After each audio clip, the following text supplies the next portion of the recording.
Okay. Assalamualaikum warahmatullahi wabarakatuh. Good evening, everyone. Let me introduce myself. My name is Sharla Marliza. You can call me Sharla. I'm from class 07 SIGM 001. Today, I will present about the journal article I found which relevant to the main topic in social linguistics, code mixing. And then the title of the journal is The Sociolinguistic Study on the use of code mixing in Gita Savitri Davis YouTube channel video by Yul Astor and Alfian. The study is set within the field of sociolinguistics, which examines the relationship between language and society.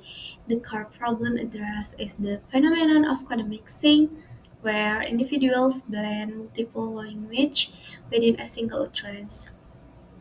This practice is commonly globally, particularly among young people who may use it for prestige.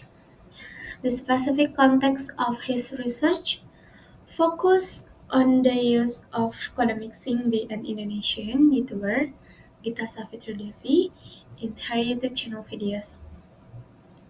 The research aimed to identify the types of code mixing present in her videos, specifically applying Hartman's theory of code mixing.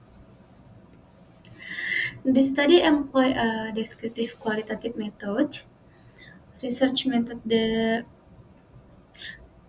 research method. The research were the main instrument for data collection and analysis.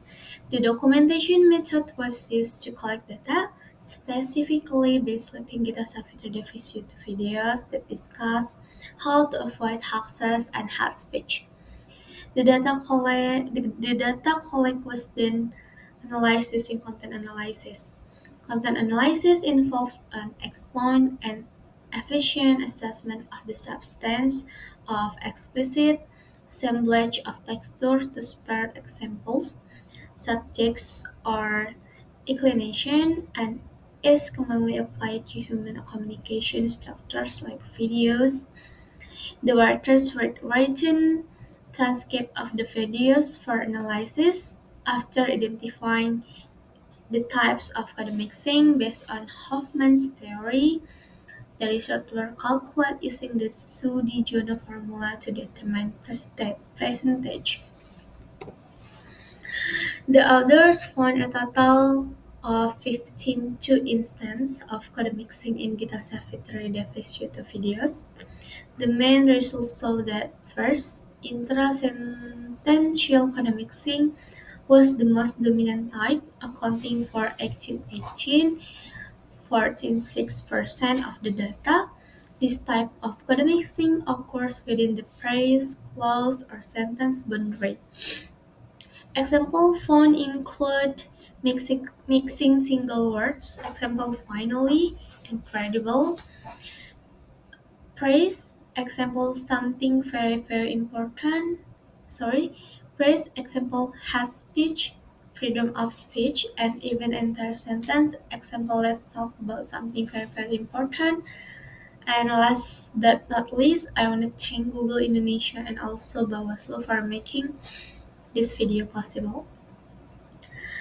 Yang kedua ada intralexical code mixing was the second most common type, making up 11.5% of the data.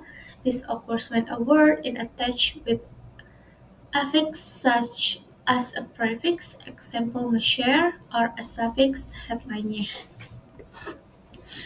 Yang ketiga, no instance of code mixing involving a change of pronunciation which will involve modifying the oral production of foreign word to fit Indonesian phonological structure. These findings contribute to our understanding of sociolinguistics by confirming the prevalence of code mixing in digital media, highlighting dominant code mixing patterns, providing empirical evidence for Hoffman's theory, adding to the body of research on bilingualism or multilingualism in Indonesia. So, talks about the general formal weakness in methodology or findings I found. Yang pertama itu ada limited sample size and general visibility. The study focused slowly on Gita Savitri Devi's YouTube channel, while specific dislimage the general visibility of the findings to other Indonesian YouTubers or the broader Indonesian population. Different content creators might have different connection patterns. Yang kedua ada lack of rationale for video selection. While at stage the video chosen contain knowledge about avoiding hoaxes and hate speech, it doesn't elaborate on. Selanjutnya ada absence of involving a change of pronunciation analysis. The finding that no data was found for involving change of pronunciation is a result, but the article doesn't delve into why this might be the case for Gita Savitri Davis. Is it her speaking style? Is it less common in YouTube discourse? A brief discussion on this absence will be insightful. How can the article be applied or expanded in further sociolinguistic research? Yang pertama itu ada comparative studies, di mana artikel ini dapat diterapkan sebagai dasar untuk studi komparatif. Penelitian selanjutnya dapat menganalisis campur kode pada YouTuber Indonesia lainnya, misalnya di berbagai genre seperti vlog, game, kecantikan, untuk melihat apakah pada serupa muncul atau apakah konteks tertentu mempengaruhi jenis campur kode yang berbeda.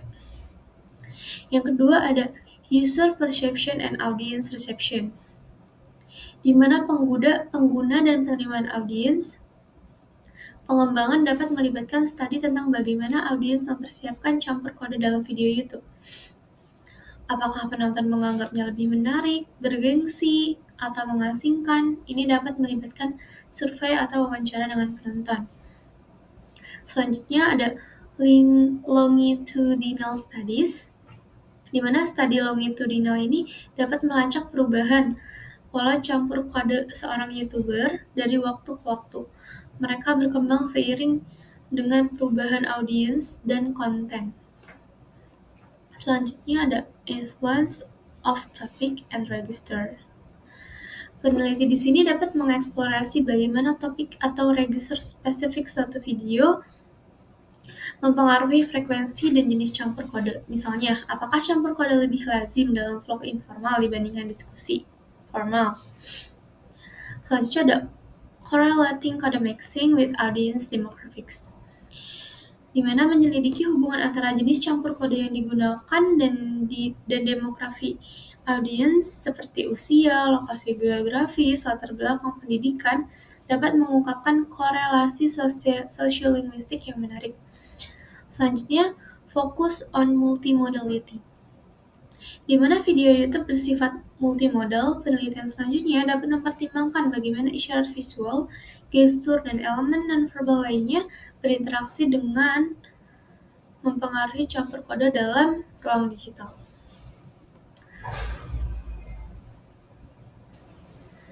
So, for the conclusion, penelitian ini menganalisis campur kode atau kode mixing dalam video YouTube Gita Savitri Devi menggunakan teori Hoffman. Ditemukan bahwa campur kode intrasentensial adalah jenis yang paling dominan, mengkonfirmasi prevalensi fenomena ini dalam komunikasi digital dan memperkaya pemahaman